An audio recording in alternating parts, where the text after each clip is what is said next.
Salut, bienvenue dans le podcast Clarté.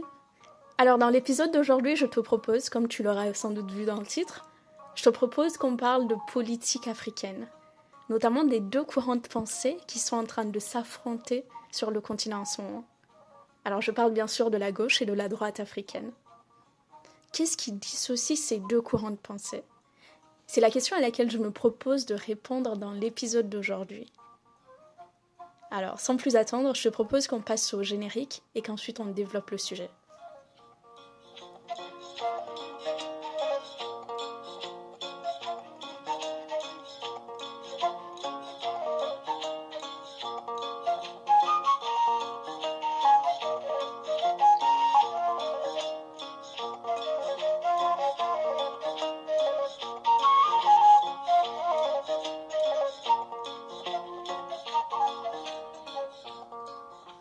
Alors, la gauche et la droite en Afrique se dissocient sur trois points majeurs. Le premier est le choix de partenaires économiques, notamment en ce qui concerne l'exploitation des ressources naturellement présentes sur le continent. Le deuxième point concerne les religions et les langues en Afrique. Et le troisième point concerne l'économie en général, à savoir de quelle façon les économies des pays africains devraient fonctionner. Alors sans plus attendre, commençons par la gauche africaine. La gauche africaine part du principe que les partenaires économiques qui devraient être privilégiés sont les... Enfin, ça peut être n'importe qui, que ce soit la Chine, l'Inde, le Brésil, la Russie ou la France, mais ils ont quand même une préférence pour la France. Ils insistent particulièrement sur la France dans le sens où ils mettent en avant le fait qu'il y a déjà une culture commune qui est partagée avec la France et les pays d'Afrique francophone, notamment les religions, le christianisme, tout ça, ou plus généralement les langues qui sont parlées, puisque les pays d'Afrique francophone font partie de la francophonie, donc les langues officielles de ces pays-là sont le français. Donc la gauche africaine ou la gauche d'Afrique francophone sur ce point-là part du principe qu'il serait plus efficace de faire affaire ou de continuer à faire affaire avec la France plutôt que de privilégier la Russie ou la Chine, car on ne sait pas ce que donnerait la coopération avec ces nouveaux partenaires-là dans les 10, 20, 30, 40, 50 prochaines années. On ne sait pas en fait. Mieux vaut essayer de corriger les imperfections qu'il y a dans les rapports avec les anciennes puissances coloniales. Tandis que la droite africaine part du principe que pour une question de dignité, pour une question notamment de respect des ancêtres d'une certaine façon, qu'il faut rompre totalement les liens avec les anciennes puissances coloniales. Et ils partent du principe que ces anciennes puissances coloniales-là ne sont pas prêts de toute façon à se remettre en question et qu'ils n'ont surtout pas intérêt à se remettre en question. Donc ils partent du principe qu'il n'est pas possible de discuter à égalité avec ces anciennes puissances coloniales-là. De ce fait, il conviendrait de couper totalement les liens. Et pour l'exploitation des ressources sur le continent, la droite africaine part du principe que la meilleure situation est que les Africains eux-mêmes se dotent des outils et des technologies nécessaires à l'exploitation et à la valorisation de ces ressources-là, mais que lorsque cela n'est pas possible, de plutôt privilégier des partenaires avec qui il sera possible de discuter d'égal à égal pour des contrats gagnant-gagnant, et non pas des contrats d'exploitation. Et bien sûr, comme je l'ai mentionné précédemment, ces contrats gagnant-gagnant, ils partent du principe que ça exclut les anciennes puissances coloniales. Voilà. S'agissant du deuxième point de divergence, le deuxième point de divergence qui concerne les religions et les langues qui sont parlées, la gauche africaine qui peut se définir, qui se retrouve dans un certain universalisme, part du principe que les religions traditionnelles africaines ne devraient pas les religions qui sont actuellement pratiquées en Afrique ne devraient pas être mises sur la scène politique, puisque même si ces religions-là, notamment le christianisme et l'islam, ont été importées dans une certaine violence, Dieu étant au-dessus de toutes ces violences-là, étant donné que les valeurs de ces religions-là n'admettent pas les violences qui ont été perpétrées, il n'y a pas sujet à remettre ces religions-là en question. Donc, il faut totalement exclure les religions des débats politiques, des débats, des débats en termes de culture même en Afrique. Et concernant les langues qui sont parlées, notamment le français, l'anglais et autres, ou même l'espagnol, tout ça, ils partent du principe que ce sont des langues qui valorisent les pays africains, puisque ça inscrit les pays africains ça rend la communication plus simple avec certains partenaires économiques du fait de ces religions-là, beaucoup de pays africains sont dans des partenariats intéressants ou des coopérations intéressantes, si on peut le dire comme ça, notamment la francophonie ou le Commonwealth, etc.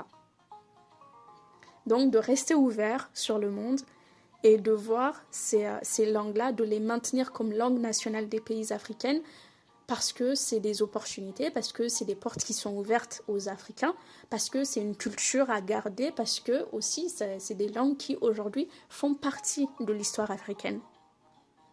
Cependant, la droite africaine pense plutôt que les langues qui devraient être privilégiées en Afrique devraient être les langues qui sont historiquement africaines et non pas les langues qui ont été importées en Afrique. Donc cela exclut notamment le français et l'anglais. Cependant, ce n'est pas totalement exclu. À savoir que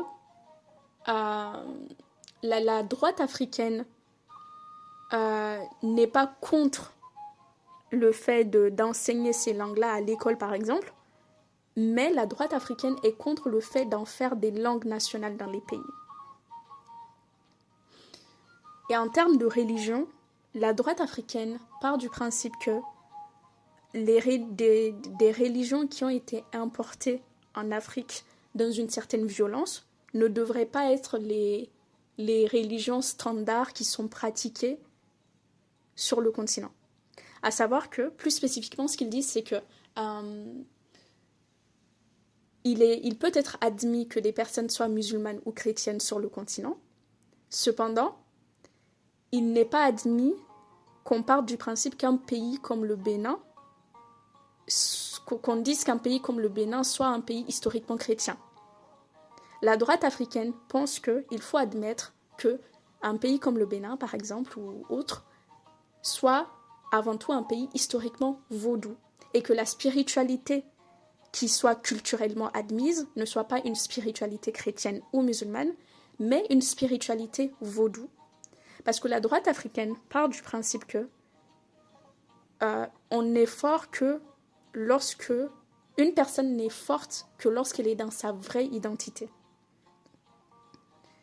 Donc voilà. Donc culturellement, il pense que chaque Africain devrait aspirer à la spiritualité de ses ancêtres, même si en termes de pratiques religieuses, ça peut être dissocié. Voilà. C'est les divergences qu'il y a entre les deux concernant ce sujet en particulier. Je trouve ces débats vraiment intéressants. Je n'arrête pas de lire des livres sur ça. Vraiment, dites-moi ce que vous pensez de tout ça. Hein. C'est vraiment intéressant et je prends plaisir à expliquer tout ça parce que je me remémore de mes différentes lectures, hein, forcément. Et finalement, évoluons jusqu'au dernier volet de leur divergence qui concerne l'économie. Comment devraient fonctionner les économies des pays africains ? Alors, la gauche africaine part du principe qu'il faut que les pays africains restent ouverts au monde. Donc, la gauche africaine, généralement, n'a pas de problème avec les investisseurs étrangers qui viennent en Afrique. Donc, généralement, les Turcs, les Libanais, les Français, les Américains, les Chinois, etc., la gauche africaine part du principe que ceux-là, ces personnes-là, ces investisseurs étrangers, constituent une opportunité pour le continent, pour les pays africains. Donc ils sont le bienvenu et que l'État devrait mettre en place des politiques pour encourager leur venue sur le continent et pour privilégier la rentabilité de leurs investissements. Cependant, la droite africaine part du principe que il doit y avoir un nationalisme économique qui est présent, à savoir que tout produit qui a été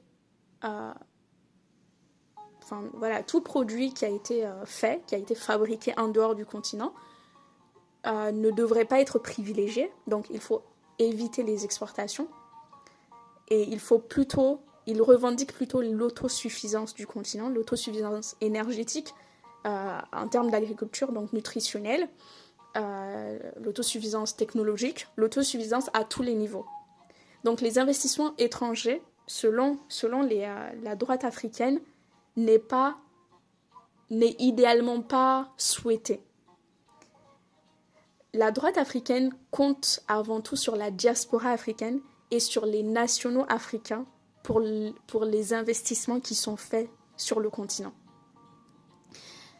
Ce positionnement-là, la droite africaine a ce positionnement-là généralement parce que il part du principe que les investissements étrangers favorisent les fuites de capitaux. Donc pour éviter ces fuites de capitaux-là qui constituent une certaine forme de pillage du continent, il vaut mieux privilégier les investissements des acteurs locaux, les investissements faits par l'État avant tout. Et même si des acteurs internationaux viennent investir à travers des IDE, il faudrait mettre en place des lois qui font qu'ils seront obligés de réinvestir les bénéfices reçus, les bénéfices obtenus en Afrique, qu'ils les réinvestissent en Afrique en fait. Donc voilà. Les points de dissociation de la gauche et de la droite africaine portent également sur les monnaies, forcément, le franc CFA, tout ça. En tout cas, en Afrique francophone. Ça porte aussi sur l'éducation. Qu'est-ce qu'on doit enseigner aux enfants ? Mais je tenais avant tout à discuter de ces 3 points-là que j'ai mis en avant dans ce podcast. Alors, moi, j'adore ces discussions, j'adore ces débats. Je ne cesse de lire des ouvrages sur ça. Dites-moi ce que vous en pensez. De mon côté, je suis vraiment contente que ces débats-là émergent, en fait. Dans mon enfance, lorsque je rêvais de l'existence de telles discussions sur le continent, je savais très bien qu'on n'allait pas tous être d'accord. C'est impossible, ça n'arrivera jamais, vous voyez. Mais déjà, le fait que ça existe, j'en suis ravie, en fait. Et dites-moi ce que vous en pensez. Est-ce que vous êtes plutôt de gauche ou de droite ? Et bien sûr, ce que je n'ai pas mentionné aussi, c'est que y a forcément le centre. Ce que j'ai dépeint actuellement, c'est des positions assez radicales. Une gauche radicale, une droite radicale. Mais bien sûr, il y a aussi un centre-droite, centre-gauche, tout ça. Je pourrais faire une vidéo là-dessus. Dites-moi si c'est quelque chose qui vous intéresserait. Les partis de centre en Afrique, tout ça. Voilà. Et surtout, dites-moi, où est-ce que vous vous positionnez ? À gauche ou à droite ? De mon côté, je vous le dirai une prochaine fois. Je pense faire d'autres vidéos sur le sujet à l'avenir. Mais pour l'instant, je vous souhaite une très bonne soirée ou une bonne journée en fonction de là où vous vous trouvez. Et au revoir à une prochaine fois.